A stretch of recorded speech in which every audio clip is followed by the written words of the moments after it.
Good evening, I'm Bo Williams, and welcome to The 7. Let's get a look at the big 7 stories right now. And topping the list for us tonight, new information on why the Tennessee Wildlife Resources Agency, or TWRA, euthanized 13 bear cubs housed at the Appalachian Bear Rescue. The agency saying it will not be sending any more cubs to the rescue, at least for the time being.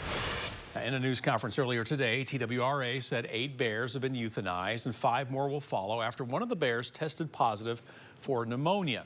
The agency said it made the decision to euthanize the cubs to prevent the possible pathogen from spreading even more. Now, yesterday, Appalachian Bear posted to Facebook sharing that it was not included in discussions about the bear's fate, but ABR says it knows the TWRA has the power to enact this as a state department, and went on to say it knows the agency viewed this spreading as a threat to the wild bear population. Now, here's the TWRA on why there will be no more cubs coming to the rescue, at least for the foreseeable future. So to ensure the safety of these cubs, TWRA will not be housing any additional cubs at ABR until biosecurity measures are taken to sanitize the affected enclosure and protect other bears at the facility. TWRA adds that last year, several bears at ABR developed symptoms of pneumonia. 3 of them died. 3 were released back into the wild.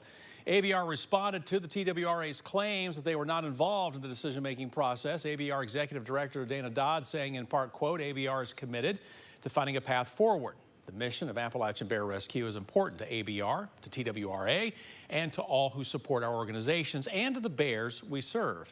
We look forward to forging a new relationship with TWRA, one that values partnership and the pursuit of knowledge for the benefit of our black bears, end quote. TWRA says it sought out advice on how to handle this from several organizations, including UT's College of Veterinary Medicine and the National Park Service. Now, black bears usually have very powerful immune systems, so in this case, the bacteria was serious enough to take them down. Those in wildlife conservation feel for the animals and yet are still faced with the tough choices that will impact the population for years to come. Dr. David Unger, the Associate Professor of Biology at Maryville College, explaining why these types of decisions are so difficult. A decision like this is a very difficult one, but it has to be made in the context of not the individual, but the population. And so the idea is that for many of us, for all of us, these kinds of decisions are very difficult. This is one of the reasons why we have experts that have to make these incredibly difficult decisions. And in this case, you're hoping to protect the larger population from a very small incident. And probably one of the reasons why this decision was made was that you have a moment in time where you can contain a disease and you can prevent what could end up being a much larger problem. Now, for more details, look for this story on our website. We'll have it for you there at WATE.com. Next on The 7, to a story out of Claiborne County, a man now pleading guilty to second-degree murder in the death of his wife. As we've reported, Lori Hobson was attacked in a car on Barron Creek Road. Her throat slit, her body left on the ground. Benjamin Hobson was in court back in April. At the time, the state called 6 people to the stand to share what had happened. After pleading guilty, Hobson was sentenced to 37 years behind bars. State Education Department has now released its latest school letter grades. In Knox County, 18 schools received an A rating, 24 a B.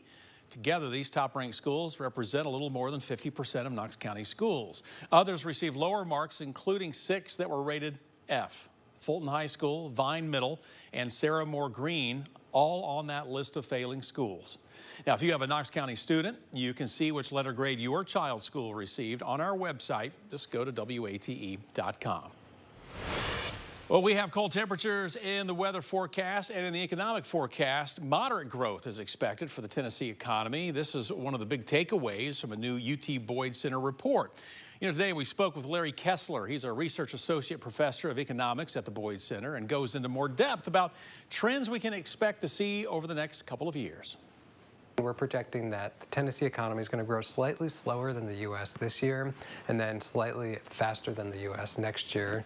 And that slightly slower pace this year, it's largely just due to timing, as the Tennessee economy, it recovered from the pandemic a little quicker than the U.S. did, so we're seeing it stabilize a little sooner as well.